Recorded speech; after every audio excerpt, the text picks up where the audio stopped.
नमस्कार बंधुगण बंधु माने आपण मानक आज ज्योतिष कार्यक्रम को स्वागत। आज ज्योतिष कार्यक्रमटी मीन राशि व्यक्ति विशेष मानक पई बहुत गुरुत्वपूर्ण अटे, बहुत ही खास अटे। कारण आज वीडियो रे आमे माने जानिबा एही मार्च 2025 मीन राशि व्यक्ति विशेष मानक पई किपरि रहिछि।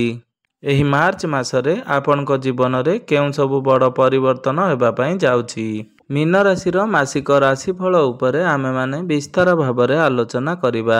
मीन राशि व्यक्ति विशेष मानकर स्वास्थ्य, शिक्षा, प्रेम संपर्क, वैवाहिक जीवन, भाग्य, क्यारियर एवं व्यापार वाणिज्यर स्थिति किपरि रहिछि से विषय रे विस्तार भावरे आलोचना करिबा।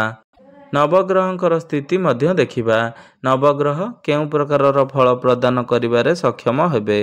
शेषरे अशुभत्व प्रदान करुथुवा ग्रह मानकर किछि विशेष प्रतिकार मध्य वीडियोर शेषरे आमे माने जानिबा। तेबे बंधु माने वीडियोटी को आगो को बढ़िबा पूर्वरु जदि आपण मानकर मीन राशि होइथाए तेबे वीडियोटी को स्किप न करी थरे मात्र शेष पर्यंत निश्चिंत देखंतु एवं वीडियो को गोटे लाइक करी चैनल टी को सब्सक्राइब कर दियंतु। जदि आपण माने सच्चा हृदय रे ईश्वर को भक्ति करुथांती, विश्वास करुथांती तेबे भक्ति एवं श्रद्धार सहित कमेंट बॉक्स रे जय मां लक्ष्मी, जय श्री जगन्नाथ अवश्य लिखि दियंतु। तेबे बंधु माने आसंतु आरंभ करिबा आज रही कार्यक्रम जहा कि जन्म राशि एवं चंद्र राशि उपरे संपूर्ण आधारित अटे। तेबे बंधु माने राशि चक्रर 12 गोटी राशि मध्यरु अंतिम राशि तथा शेष राशि मीन राशि एवं मीन राशिर राशियाधिपति हेउचंती देवगुरु बृहस्पति। देवगुरु बृहस्पति आपणक कुंडलीर तृतीय भावरे विराजमान अछंती। तेबे बंधु माने सर्वप्रथमे आसंतु जानि नेबा नवग्रहंकर स्थिति किपरि रहिछि एही मार्च मासर आरंभ रे। बुध, शुक्र एवं राहु आपणकर कुंडलीर प्रथम भावरे विराजमान अछंती। मंगल आपणकर चतुर्थ भावरे विराजमान अछंती। केतु आपणकर सप्तम भावरे विराजमान अछंती एवं शनि एवं सूर्य आपणकर कुंडलीर द्वादश भावरे विराजमान अछंती। तेबे बंधु माने सर्वप्रथमे आसंतु जानि नेबा आपणकर स्वास्थ्य किपरि रहिबो एही मार्च 2025 रे। तो बंधु माने कुंडलीर प्रथम भावटी होइथाय आपणकर स्वास्थ्यर भाव, आपणकर इम्यूनिटी सिस्टम रो भाव एवं आपणकर प्रथम भावर अधिपति हेउचंती देवगुरु बृहस्पति। देवगुरु बृहस्पति आपणकर कुंडलीर तृतीय भावरे विराजमान अछंती। तेबे दीर्घ दिन धरि गुरु आपणकर तृतीय भावरे विराजमान अछंती। 15 मई 2025 पर्यंत गुरु आपणकर तृतीय भावरे ही रहिबे। कुंडली रे तृतीय भावटी को एते भल बोली विचार करा जाई न थाए। तृतीय भावटी को दृष्ट स्थान बोली माना जाई थाए। गुरु आपणकर दुर्बल स्थिति रे तृतीय भावरे अछंती। 15 मई 2025 पर्यंत गुरु आपणकर दुर्बल स्थिति रे रहिबे। कारण गुरु प्रथमे शत्रु राशि रे विराजमान अछंती। द्वितीय रे आपणक कुंडलीर तृतीय भावरे विराजमान अछंती, जहा फल रे आपणकर स्वास्थ्य रे टिके समस्या देखा देबो। विशेष करी गैस्ट्रिक बा डाइजेशन भली समस्या आपण देखिबाकू पाइबे। तेबे बंधु माने एही समय मध्य रे आपणकर लिवर, डाइजेशन एही सब प्रति आपण विशेष ध्यान देबार अछि। निजर खाद्यपेय उपरे आपण नियंत्रण रक्षा करिवार अछि। आपण जिम बा योग व्यायाम आदि करिवार अछि।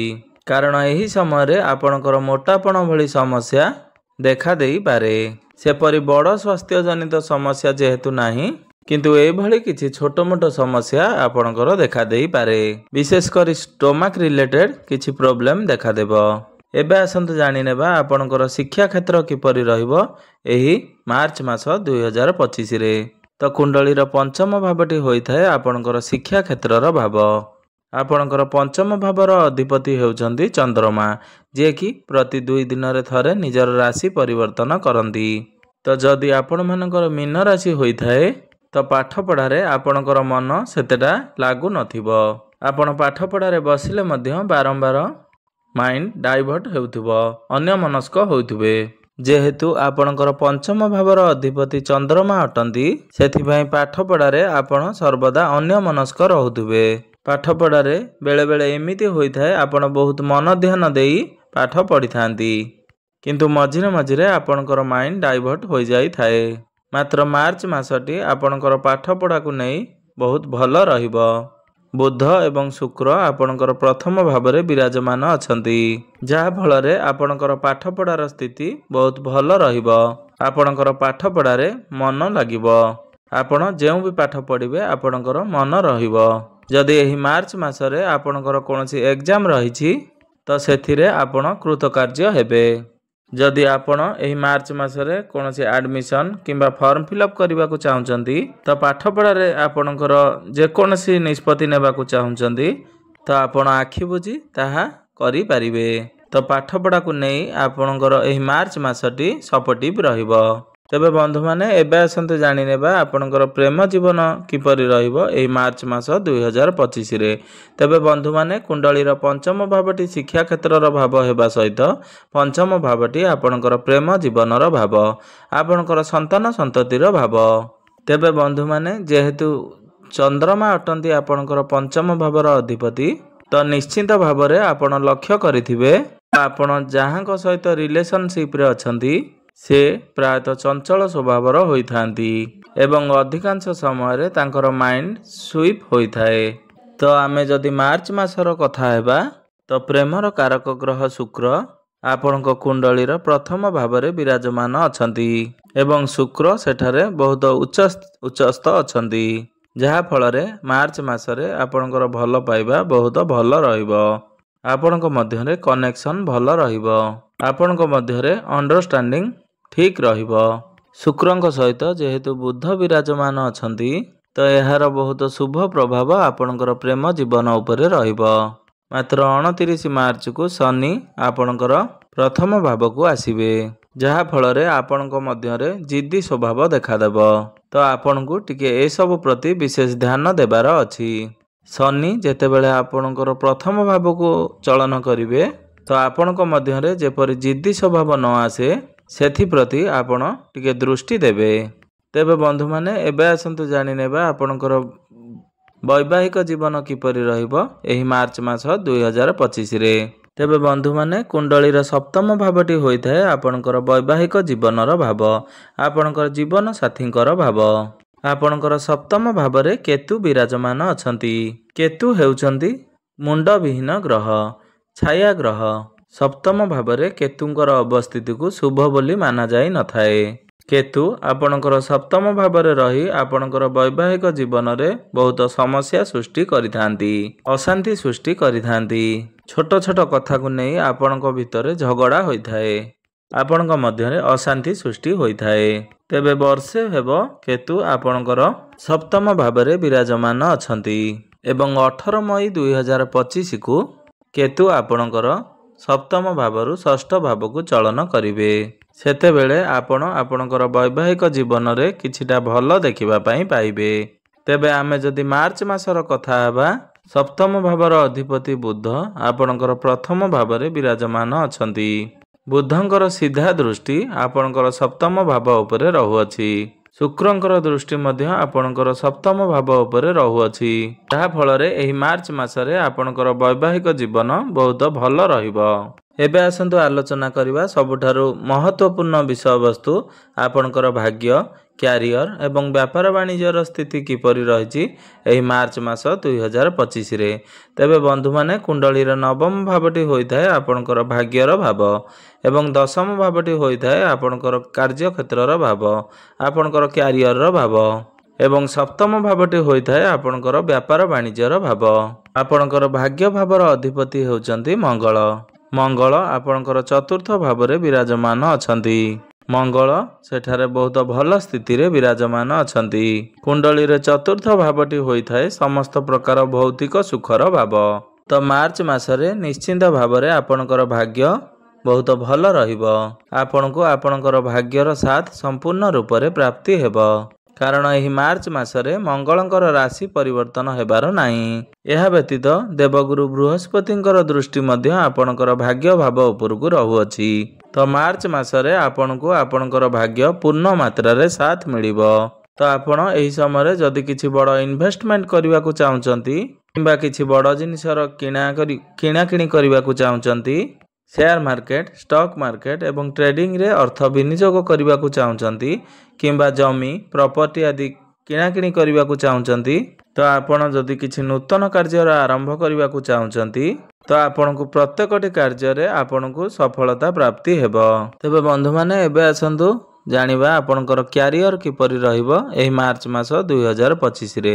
तेबे बंधु माने कुंडलीर दशम भावटी होइथाय आपणकर क्यारियर रो भाव, आपणकर कार्य क्षेत्र रो भाव। आपणकर दशम भावर अधिपति हेउचंती देवगुरु बृहस्पति। देवगुरु बृहस्पति आपणकर तृतीय भावरे विराजमान अछंती। तो तृतीय भावटी जेहेतु साहस पराक्रम एवं कठिन परिश्रम रो भाव होइथाय तो निश्चिंत भावरे आपणकर कार्य क्षेत्र रे बहुत अधिक परिश्रम करिवे। मात्र आपणकर मन को आसीबो मु जेतिकी परिश्रम करूछि ता बदल रे मते कोन मिलिबो, कारण गुरु आपणकर शत्रु राशि रे विराजमान अछंती। आपणको पछाडे किछि ना किछि पॉलिटिक्स निश्चिंत भावरे हेबो। जेहेतु बुध एवं शुक्र आपणकर प्रथम भावरे विराजमान अछंती तो आपणक विरुद्ध रे जे जेते पॉलिटिक्स कले मध्य तार कोनोसी भी खराब प्रभाव आपणक उपरे पड़िबो नाही। तेबे मोटामोटी भावरे देखिबा को गले आपणकर क्यारियर 60 रु 70% एही मार्च मासरे भल रहिबो। जेउ मानक पाखरे कोनोसी चाकरी नाही बा कोनोसी कामधंदा नाही आपण चाकरी पई प्रिपरेशन हेउछंती तो 15 मार्च परे आपणको चाकरी प्राप्त हेबार बहुत अधिक संभावना बनुअछि। जेतेबेले सूर्य आपणकर प्रथम भाव को गोचर करिवे सेतेबेले आपणको चाकरी प्राप्त हेबार जोग बनुअछि। तो आपण चेष्टा जारी रखंतु। तो आपण समस्त प्रकार भय ठारू दूरेई रुहंतु। आपण जेते पारिबे निजर कर्म प्रति फोकस रखंतु। तो एही मार्च मासरे आपणकर व्यापार वाणिज्य बहुत भल रहिबो। आपणकर डेली इनकम बढ़िबो। आपण आपणकर व्यापार को आगो को बढ़ाई पारंती। आपण टंका किछि संचय करि परिबे। तेबे जेहेतु आपणकर राशि रे शनि 7.5 चालू अछि तो आपण क्रोध ठारू टिके दूरेई रुहंतु। आपण जेते पारंतु जिद्दी ठारू दूरेई रुहंतु। आपण जेते पारिबे भल कार्य करंतु। आपण समस्त प्रकार खराब कार्य ठारू दूरेई रुहंतु। आपण निशा द्रव्य सेवन ठारू दूरेई रुहंतु, कारण शनि 7.5 चालुथिबा समय रे आपण जे कोनोसी खराब कार्य करंती काहाकू कष्ट देला भली थटा परिहास कला भली कार्य करंती तो आपणक पई शनि 7.5 अधिक जंत्रणादायक हेबो। तो शनिकर कृपा दृष्टि पाइबा पई आपण जेते पारिबे भल कर्म करंतु, सत् पथरे आगे चलंतु। जेते पारिबे शांत एवं नम्र रहिबा पई चेष्टा करंतु। एबे आसंतु जानि नेबा किछि प्रतिकार विषय रे जेउ प्रतिकार गुडीको करिबा द्वारा एही मासरे आसुथबा अशुभत्व गुडीको खंडन होई आपनकु शुभ फल प्राप्ति हेबो एवं आपनकर भाग्य रे उन्नति आसीबो। आपण प्रत्येक दिन शनिंकर बीज मंत्र जप 108 थर निश्चय करंतु। आपण प्रत्येक दिन हनुमान चालीसार पाठ करंतु एवं प्रत्येक दिन उदित सूर्य को तंबा पात्र रे जलार्घ्य अर्पण करंतु एवं प्रत्येक दिन ओं नमः शिवायर मंत्र जप 108 थर निश्चय करंतु। आपणकर समस्त अशुभत्व गुड़िक खंडन होई आपण को अधिक शुभ फल प्राप्ति होई परिबो। तेबे बंधु माने आपणकर जीवन मंगलमय हेउ एहा ही ईश्वरक निकटरे मोर एतिकी कामना। धन्यवाद।